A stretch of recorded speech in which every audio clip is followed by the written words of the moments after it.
कैसे हो स्टूडेंट्स। आज हम पढ़ेंगे डीपिंग के बारे में। डीपिंग का क्या मतलब होता है? शिप को पानी में डुबोकर निकालना या शिप को नहलाना, इस प्रक्रिया को डीपिंग कहते हैं। ठीक है, शुरू करते हैं। डीपिंग यानी शिप को नहलाना। डीपिंग डीपिंग का क्या मतलब होता है? शिप है, उसमें जैसे मान लो एक तो पैरासाइट है, टिक्स ज्यादा हो गए, जूं ज्यादा हो गई या माइट ज्यादा हो गए या स्किन की ऐसी बीमारी हो गई जैसे मैगट हो गई, मक्खियों के अंडे दे दिए मक्खियों ने। तो शिप को क्या किया जाता है? एक तो पैरासाइट के कारण शिप को एक औषधीय तरल, जैसे पानी में कोई केमिकल डालते हैं, जिससे क्या होता है, एक तो पैरासाइट खत्म हो जाते हैं, इसलिए डिपिंग की जाती है।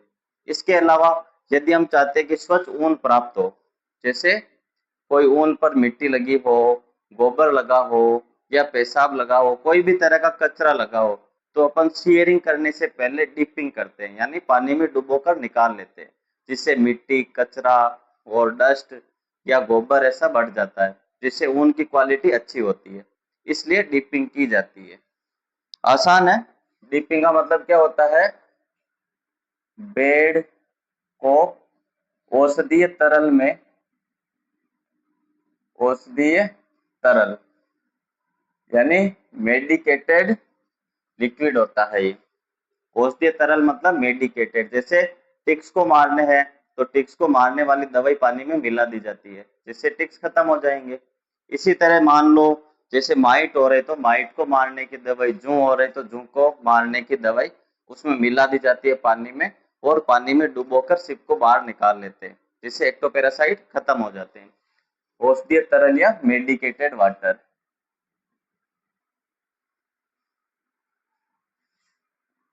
वाटर में डुबोकर निकाला जाता है।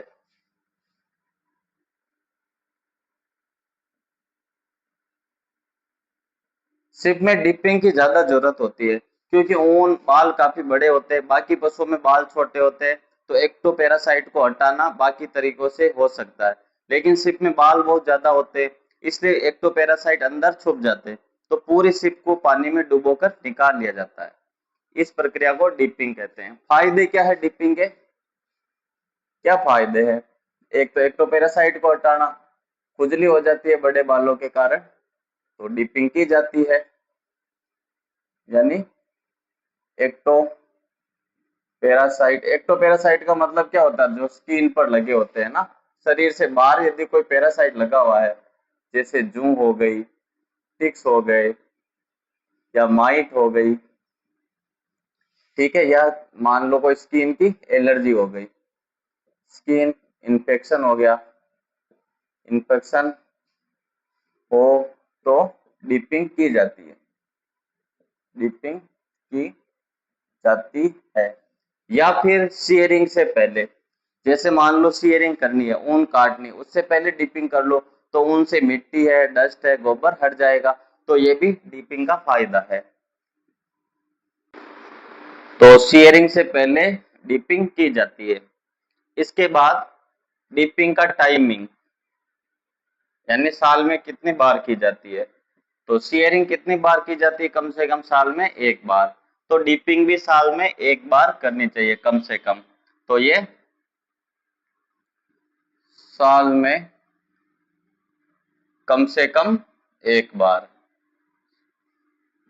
कम एक बार जरूर करनी चाहिए, जरूर करनी चाहिए, जिससे सिर्फ क्या हो जाएगी, एक तो पैरासाइट खत्म हो जाएंगे। शेयरिंग से पहले करेंगे, जिससे सिर्फ क्या हो जाएगी, फ्रेश फील करेगी। साल में कम से कम एक बार करनी चाहिए। कब करनी चाहिए? सर्दियों के तुरंत बाद, सर्दियों के तुरंत बाद। ये तो हो गई फर्स्ट, ठीक है, सर्दियों के तुरंत बाद, यानी मैं लिख दूं शेयरिंग से जस्ट पहले, शेयरिंग से तुरंत पहले, ताकि ऊन भी अच्छी मिले। तुरंत पहले ऊन से मिट्टी है, डस्ट है, कोई भी पार्टिकल है, गोबर हट जाएगा, तो ये ऊन अच्छी मिलेगी। और यदि सेकंड बार करनी हो, सेकंड बार कब करेंगे? मानसून के बाद, मानसून के बाद डिपिंग करनी चाहिए। डिपिंग से पहले हमें क्या करना चाहिए? शिप को पानी पिलाना चाहिए और डिपिंग सुबह के समय करनी चाहिए। सुबह क्यों कर रहे हैं? क्योंकि ऊन का बड़ा कोट होता है, काफी ज्यादा ऊन होती है, तो सूखने में टाइम लगता है। सुबह करेंगे, दिन भर धूप आएगी तो शिप सूख जाएगी शाम तक। यदि हम शाम को करेंगे, पूरे रात भर गीली रहेगी, तो शिप का बीमार होने की संभावना बढ़ जाती है। तो डिपिंग कब करनी चाहिए? सुबह के समय, अर्ली मॉर्निंग। और पानी पिलाकर करनी चाहिए। पानी क्यों पिलाना है? क्योंकि जिसे औषधीय तरल में डालेंगे, मान लो टिक्स के लिए हम ये आर्सेनिक वाले लिक्विड में डालेंगे, तरल में डालेंगे, तो वो पानी पी लेगी वो प्यास के मारे।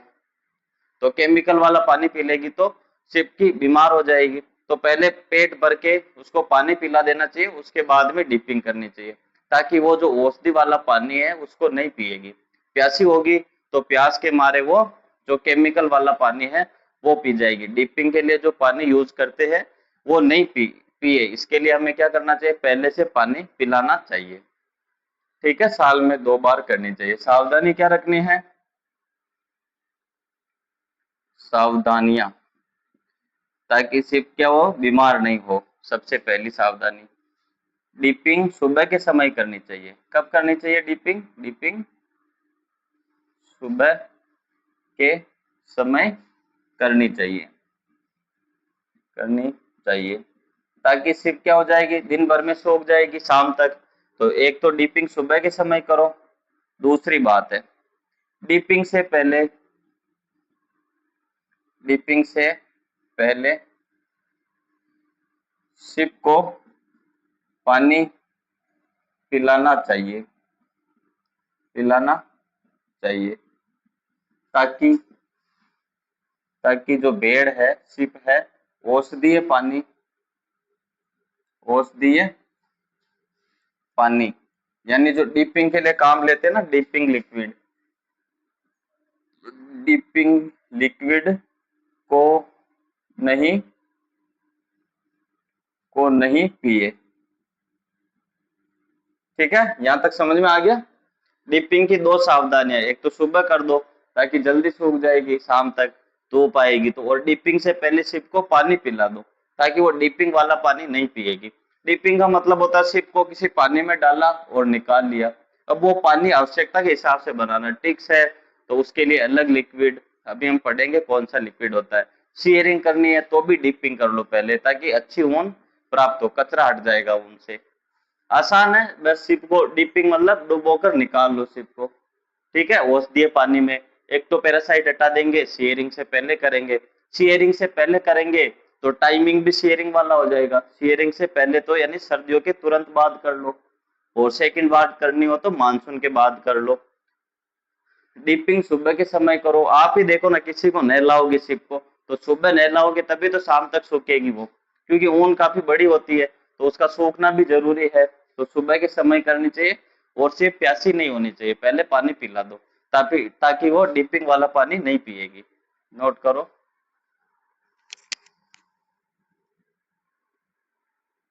अब हम बात करते हैं कि जो लिक्विड बनाते हैं डिपिंग के लिए वो किस प्रकार बनाते हैं और कौन सा लिक्विड लेंगे। अब वो एक्टोपैरासाइट के ऊपर निर्भर करता है। यदि टिक्स ज्यादा है तो आर्सेनिक और बीएचसी वाला लिक्विड बनाएंगे। यदि मैगट ज्यादा है, शिप के ऊपर मैगट ने, मक्खियों ने अंडे दे दिए स्किन पे, मैगट ज्यादा हो गए तो मैगट वाला डिप यानी सल्फर डिप काम में लेते हैं। तो एक्टोपैरासाइट कौन सा है उसके हिसाब से डिप बनाते हैं। तो डिप के प्रकार, डिप सॉल्यूशन होता है, सॉल्यूशन के प्रकार, कौन सा डिप बनाना है इस पे डिपेंड करेगा ये। डिप सॉल्यूशन के प्रकार किस पे डिपेंड करता है ये? एक तो पैरासाइट की प्रकृति पर निर्भर करता है, निर्भर करता है। जैसे टिक्स है या माइट है या जू है, लाइस बोलते हैं जू को, या जू है या फिर मेगट है। मैगट क्या होते हैं? मक्खियों के अंडे। क्या होते हैं ये? मक्खियों के अंडे, मक्खियों के अंडे। जब शिप की ऊन काफी दिनों तक गीली रहती है, पेशाब में भरी रहती है, गोबर लगा हुआ होता है, कोई कचरा लगा होता है, तो वहां पे मक्खियां बैठती है। उस गीली स्किन में क्या दे देगी? अंडा, नमी के कारण। और वो अंडा फिर क्या हो जाएगा? स्किन के अंदर पेनेट्रेट करके घाव बना देगा। उसको हम मैगेटेड वुंड कहते हैं। तो ये भी समस्या शिप में रहती है, बड़ी ऊन होने के कारण। और जूं भी रहेगी, बड़े बाल है तो। छोटे बाल हो गए तो जूं, टिक्स, माइट या मक्खियों के अंडे कम रहते हैं। लेकिन जब बड़े बाल है तो ये सारी समस्याएं शिप में ज्यादा होती है। इसलिए शिप में डिपिंग की आवश्यकता होती है। अब डिप का प्रकार देखते हैं ना। यदि मैगट ज्यादा हो, ठीक है, मैगट ज्यादा हो, तो कौन सा डिप बनाना है? सल्फर वाला। सल्फर वाले जो सॉल्यूशन आता है, जो केमिकल आता है सल्फर, उसको पानी में मिला देते हैं, जिससे कौन सा डिप बनेगा? Sulphur dip. सल्फर डिप बना लो, ठीक है, मैगट ज्यादा हो तो। इसी तरह माइट ज्यादा हो तो, माइट से क्या होता है? स्केबीज बीमारी होती है। तो कौन सा है? Lime sulphur dip. याद रखना आसान है, मैगट और माइट दोनों हमसे चालू है, और दोनों में सल्फर डिप काम में ले रहे हैं, ठीक है। एक में सल्फर, एक में लाइम सल्फर डिप। अब मान लो जू ज्यादा हो गई, लाइस या जू ज्यादा हो गई, तो क्या यूज करते हैं? डीडीटी। डीडीटी केमिकल होता है एक। और क्या करते हैं? डेंड्रेलिन। डेंड्रेलिन, ठीक है। डीडीटी और डेंड्रेलिन को पानी में मिलाया और सिप को उसमें डुबोकर निकाल लेते हैं, जिससे क्या हो जाएगी? जू मर जाएगी। उसके बाद में टिक्स है अपने, जो चीचड़ होते हैं, चीचड़ होते हैं, तो ये भी एक्टोपैरासाइट स्किन के ऊपर चिपके रहते हैं और खून पीते हैं। इसके लिए हम बनाते हैं आर्सेनिक। आर्सेनिक डिप और बी BHC डिप, ये दोनों डिप के नाम है। जो डीडीटी और डेंड्रेलिन है, आर्सेनिक डिप और BHC डिप है, ये सब क्या है? इन चारों को क्या बोलते हैं? ऑर्गेनोक्लोरीन है ये, ऑर्गेनोक्लोरीन। इनकी प्रवृत्ति क्या है? ऑर्गेनोक्लोरीन नामक केमिकल से ये बनते हैं। उसके अंदर आते हैं डीडीटी है, डेंड्रेलिन है, जू हो गई तो इसमें डुबोकर निकाल दो। चिचड़ हो गया तो आर्सेनिक डिप में डिप कर दो। मैगट है तो सल्फर डिप में कर दो। तो इस तरह से डिपिंग की जाती है। डिपिंग से मेन क्वेश्चन यही आते हैं कि डिपिंग कब की जाती है साल में? डिपिंग क्या होता है? जैसे डिपिंग बोल दिया, डिपिंग क्या है? शिप को डुबो कर निकालना मेडिकेटेड पानी में, औषधीय तरल में, या ऊन काटना है तो आपको पता होना चाहिए डिपिंग का मतलब नहलाना होता है, डुबकी लगाना होता है, ठीक है। और शिप में करते हैं, क्यों करते हैं? बड़े बाल है तो एक तो पैरासाइट ज्यादा होंगे तो डिपिंग तो करनी पड़ेगी, या शेयरिंग से पहले कर लो ताकि ऊन की गुणवत्ता अच्छी हो, ठीक है। हो गया आपकी डिपिंग। अब नया टॉपिक शुरू करेंगे, नोट कर लो ये।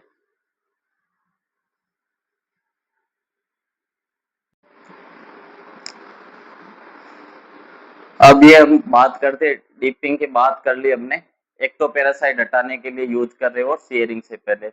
अब ऐसी कंडीशन आ गई है, बहुत ज्यादा ठंड है, उस दिन धूप नहीं निकल रही है कई दिनों तक। फिर शिप में क्या हो गया? मैगट घाव बन गया, या एक्टोपैरासाइट यानी टिक्स और माइट बहुत ज्यादा हो गए। अब हमारे पास क्या विकल्प है? मान लो डिपिंग कर दी उस समय जब धूप नहीं निकल रही, बहुत ज्यादा ठंड है, ठंडी हवा चल रही है, और ऊपर से नहला दिया शिप को, डिपिंग कर दी, तो शिप क्या हो जाएगी? बीमार हो जाएगी। तो इसके लिए एक विकल्प है पोरिंग। पोरिंग क्या करती है? केमिकल आता है फ्लूमेथ्रिन का, उसको रीढ़ की हड्डी पे डाल दिया जाता है शिप के। दूसरे पशुओं में भी डालते पोरिंग, आपने देखा हुआ एक लिक्विड आता है फ्लूमेथ्रिन वाला, पोरोन नाम से भी आता है। उसको क्या करते हैं? रीढ़ की हड्डी के ऊपर डाल देते हैं। उसमें जो दवाई होती है फ्लूमेथ्रिन, वो ट्रांसडर्मल रोड से क्या होती है? अवशोषित हो जाती है, और एक्टोपैरासाइट मैगट खत्म हो जाते हैं। तो एक हम पोरिंग पढ़ेंगे। पोरिंग, पोरिंग कब करनी है? जब डिपिंग नहीं कर पा रहे हैं, पोरिंग, इसको हम पोरिंग कहते हैं। डिपिंग कब नहीं कर पा रहे? जब बहुत ज्यादा ठंड है, शिप बीमार है, या प्रेग्नेंट है, किसी कारण से डिपिंग करने से नुकसान हो सकता है शिप को, तो हमें एक्टोपैरासाइट हटाने के लिए पोरिंग करते हैं। पोरिंग, इसमें जो एक्टोपैरासाइट क्या होते हैं? टिक्स हो गया, जू हो गई, माइट हो गए, या मैगट हो गए।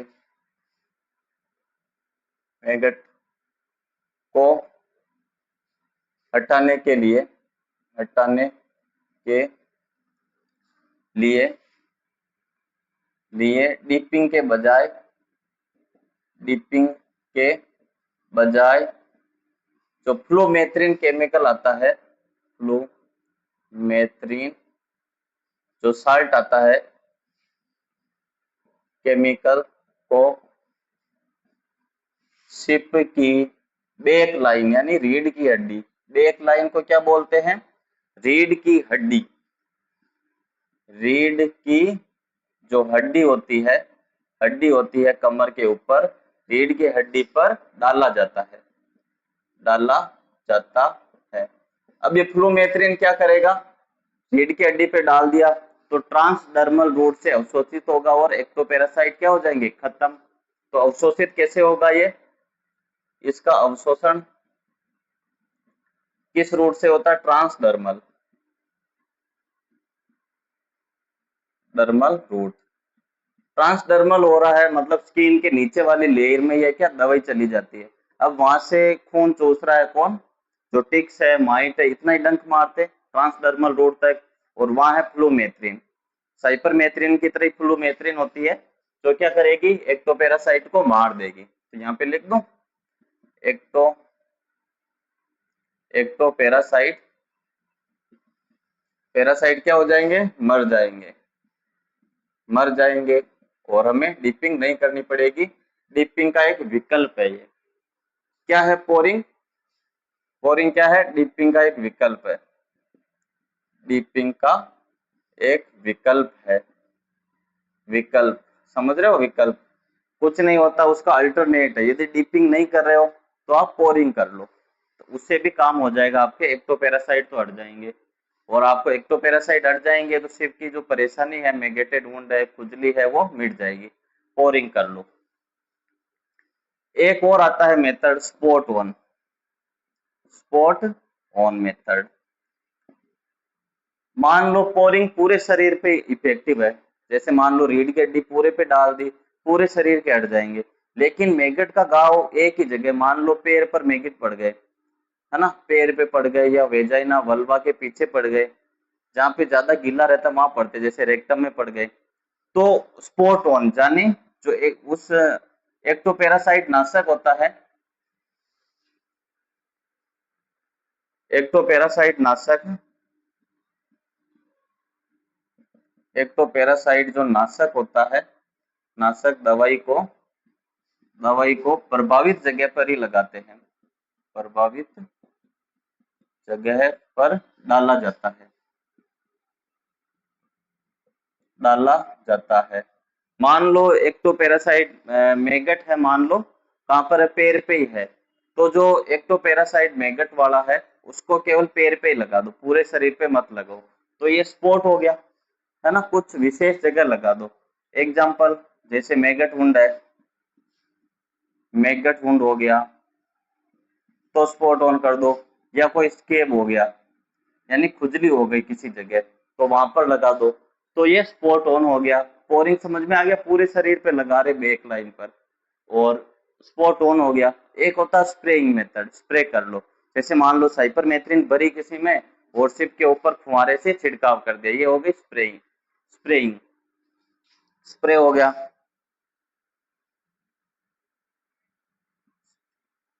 ये हो गया स्प्रेइंग, यानी सबका एक ही काम है, एक्टोपैरासाइट को हटाना। एक्टोपैरासाइट नाशक जो दवाई है, नाशक दवाई का छिड़काव छिड़काव स्प्रे के माध्यम से किया जाए, स्प्रे के माध्यम से किया जाए।